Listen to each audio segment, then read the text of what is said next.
In this episode, we're going to look at the new circuit breaker finder by KAIWEETS. This is the model KT301P. It'll identify your circuit breaker on live and also identify wiring on dead circuits. It'll check the response time for your GFCI breakers and GFCI outlets. Let's check it out. Got another circuit breaker finder here to take a look at. This one's by KAIWEETS.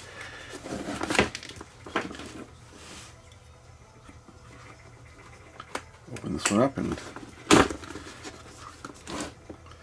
see what we got in the box.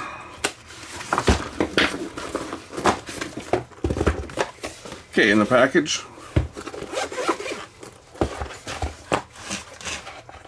oh cool, this one's got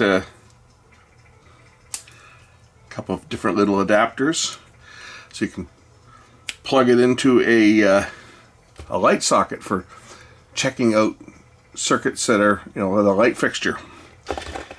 Here we've got a transmitter, and this looks like a GFCI tester as well, and the detection wand. What's in here? We've got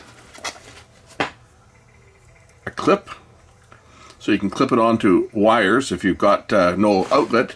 For example, if you're trying to locate, you're wiring a new place, for example, you're wiring a new house and the boxes haven't been, or the boxes have been installed but the outlets haven't. This will allow you to plug it in and just clip onto the bare unenergized wire and send your tone down your lead back to the service panel for identifying which lead it is for putting your breaker on. That's what that's for. Some Duracell batteries. These are going to go in the receiver. We're going to test this out now. Let's see here. Where do they go in here? This is probably going to open down at the bottom here, I would think. There's a screw that holds it shut. Okay, well, we'll just pop the screw and put the batteries in.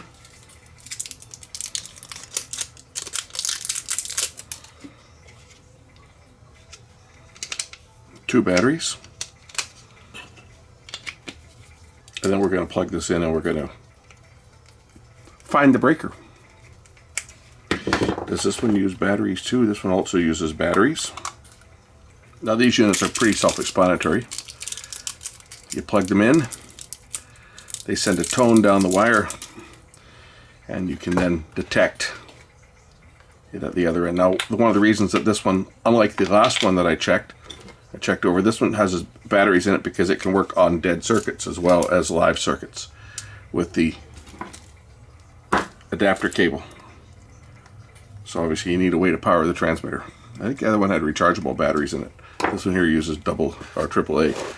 I'm going to go get the GFCI outlet and we'll test that and check the speed on how quickly it trips. Here's my GFCI outlet.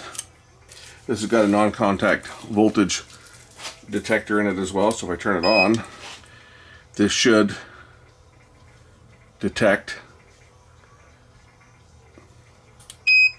Switch it to non-contact voltage here. There we go, NCV. Okay, this should now detect, which it does. It detects that this cable's live.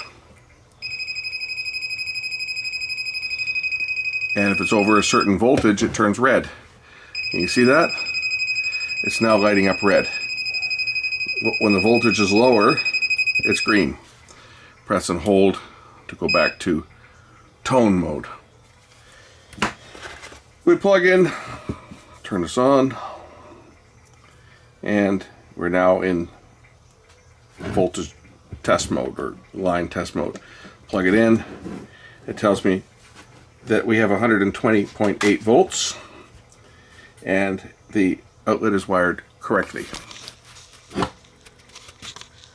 So there's no reversals. If there was a reversal, try to get rid of the reflection here. If there was a reversal of, say, hot and neutral, it would tell you it was incorrect.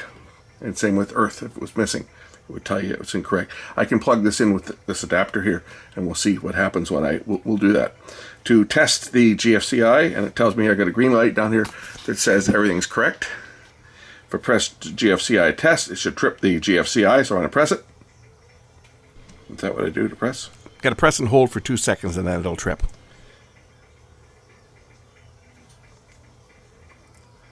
I probably should read the manual. There we go.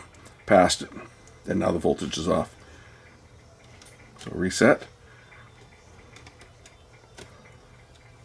Am I on? No, not on yet. Press the reset button. Plug it in. I gotta reset. Gotta do that to reset. Test. There we go. You have to press and hold, and then it trips it. And it'll give you a pass or fail. If I plug in this adapter with no ground lug connected, it should give me an immediate fail and tell me that the ground is open. And it does. It gives me a fail and it says no earth. Open earth. And the display turns red. And you have a red light on here. It tells me that the earth is open. If I reverse the polarity, which I'm going to do as well, this time I've connected my ground up to here and I'm going to plug this in. I don't know what these are. I think are reversed. So one of these is going to show the correct and the other one's going to show incorrect. And that's the correct way. See, I've got my hot and neutral are correct. And if I reverse these two,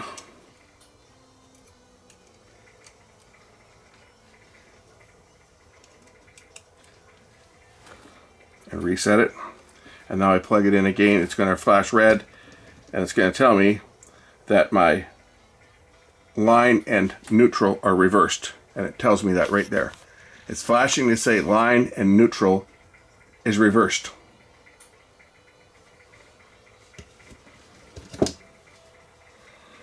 And if I take off the ground, what will it tell me now? It's going to tell me that my ground is open just like before. But it's not telling me they're reversed because there is no reference. Now, if I remove one of these ones and just connect the ground, again, I don't remember which one's which. I think this is the hot one here. This plug is, or this cord is wired backwards. The black is actually hooked up to the one that goes to neutral. But on this side, if I just have the hot connected, but the hot is now connected to neutral, and I reset this. Oh, it's telling me right now I got an open line, but if I plug this in, it's now telling me, here we go, I have an open neutral and it's reversed. So unplug it. We'll move the hot side over to the correct side, reset it, and now we plug it in and we test it. And now it's telling me I've got an open neutral, but my hot is good. And of course the light is red. So I'll unplug it. One more test here. I'll connect just the neutral. I'll connect the neutral to the, actually we'll do it twice. We'll connect the neutral to the neutral side, and the hot is open.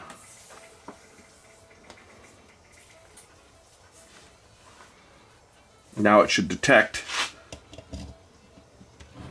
Will it detect anything? It might not, because neutral and this is the hot side here. So it's not detecting anything there, and if I connect the neutral to the hot side, what's it going to tell me now? It's not going to tell me anything because there's no voltage, because of course neutral and ground are the same potential. So that is that's that little demo. And now we plugged it in, everything is correct. We're going to use the transmitter here to find the breaker. So let's go over to the breaker panel. Okay, first thing we got to do after turning on the receiver is we're going to scan all the breakers. We got to go through it twice. So we're going to go through the breakers and just tap each breaker so that it can learn. It might get beeps throughout it. We're going to go through all the breakers the first time,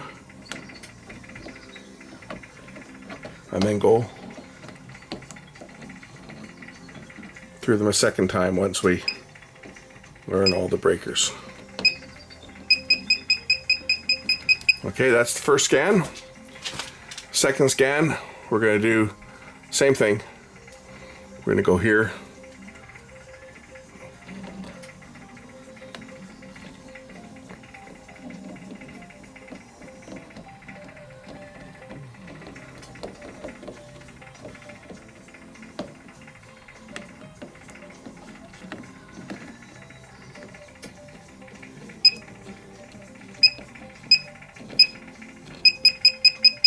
And that's the breaker there.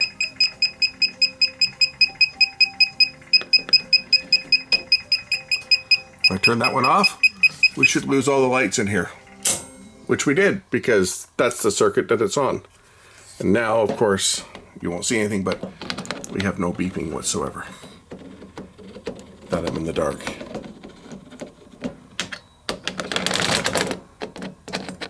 Okay, now I gotta find that breaker and turn that breaker back on. So I got lights. Okay, that's how it works. This time we're gonna plug it into the outlet for detecting a light bulb, and we'll go and find the breaker that this one's on. This one's on my bench power. Once again, we'll turn on the detector and we'll scan the breakers. We'll go through them all.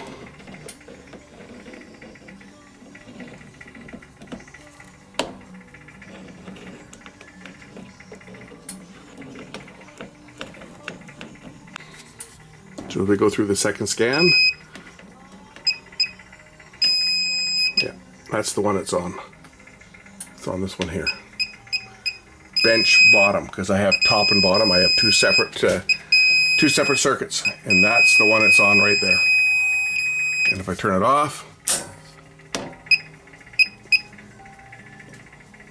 it's off now. Anyway, that I think concludes this demo. Not a lot to these units, but they can come in very handy if you're trying to track down a circuit, trying to track down your wiring for either maintenance or when you're doing a new build and you want to determine which wires go where. That's probably one of the more useful uses of one of these units is the wire finder with the alligator clips. So you can clip on to your rough-in wiring before you've wired the panel. Especially if you've got both like a pass-through that's going from one outlet to the next and you want to detect which one's going back to the panel. For example, if you're wiring a GFCI outlet in series with other regular outlets that are protected by the GFCI, you need to know which is going back to the panel and which is going to your downstream outlets. So you clip on, you tone it back. If it doesn't go back to the panel, it's going to one of your outlets, you move over to the other one, because generally you're installing the outlets after the drywall has already been installed. It's an easy way to detect that, and this is a tool that any electrician should probably have in their tool belt. Anyway, links in the description. Thanks for watching. We'll catch you in the next one. Bye.